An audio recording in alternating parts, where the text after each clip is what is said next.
Se préparer pour l'examen de radio amateur, c'est tout un défi. Surtout une certaine partie qui peut intimider un peu, les fameux schémas blocs.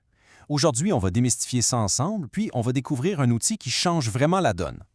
Alors si cet examen-là est dans la mire, on est à la bonne place. L'objectif, c'est de prendre une des étapes les plus ardues de la révision puis de la transformer en quelque chose qui est presque un jeu d'enfant. 8, c'est le chiffre à retenir. 8 schémas blocs qu'il faut mémoriser parfaitement. Ça peut sembler beaucoup, hein, mais c'est une étape qui est absolument incontournable pour l'examen. OK, mais pourquoi on insiste autant sur ces schémas? Bien, il faut voir ça un peu comme la carte routière d'un signal radio. Chaque bloc, c'est une étape clé dans son voyage. C'est la façon que le ministère a pour s'assurer que l'on comprend vraiment comment une radio fonctionne de l'intérieur. Et ça, c'est ce que les directives officielles nous disent, mot pour mot, chaque schéma va être testé et il n'y a pas d'exception. Mais le truc, c'est que si on maîtrise bien ces schémas, ça va aussi aider à répondre à une tonne d'autres questions dans l'examen. Fait que c'est un investissement qui rapporte double. Donc le message est super clair. Il n'y a pas vraiment de raccourci. Il ne s'agit pas de les comprendre à moitié. Non, il faut les connaître par cœur. C'est la clé du succès. La question, c'est comment on fait pour y arriver sans y passer toutes nos nuits. Heureusement, face à ce gros défi de mémorisation, il y a une solution qui a été pensée exactement pour ça. Un outil pour transformer cette tâche un peu lourde en un exercice interactif et même le fun. Et le voici, HM Puzzle C. C'est un petit logiciel gratuit, mais qui est vraiment, vraiment puissant. Sa seule et unique mission? Permettre de pratiquer l'assemblage de ces fameux schémas encore et encore et encore, jusqu'à ce que ça devienne un véritable réflexe. Ce qui est génial avec cet outil, c'est à quel point il est simple. Il est gratuit, il fait juste une chose, mais il la fait parfaitement bien, et en plus, il est compatible avec Windows et même avec Linux si on utilise Wine. Alors, convaincu? Parfait. Maintenant, voyons voir comment l'installer.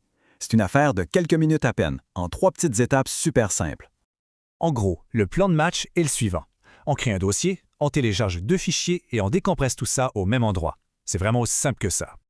Bon, première étape. On va simplement se créer un petit espace de travail sur l'ordinateur. Un dossier qu'on pourrait nommer HEM Puzzle, par exemple, juste pour garder les choses bien propres et organisées. Ensuite, direction le site web de Radio Amateur du Canada. C'est là qu'on va aller chercher 2 fichiers. Un premier pour le programme lui-même et un deuxième qui contient tous les schémas. Une fois que les 2 fichiers sont téléchargés, il ne reste plus qu'à les décompresser. Mais attention, c'est l'étape qui s'en vient qui est la plus importante.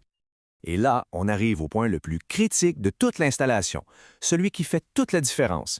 C'est absolument essentiel, j'insiste, que tous les fichiers, c'est-à-dire l'exécutable du programme et les fichiers texte des schémas, se retrouvent tous ensemble dans le même et unique dossier. Si ce n'est pas le cas, le logiciel ne marchera tout simplement pas.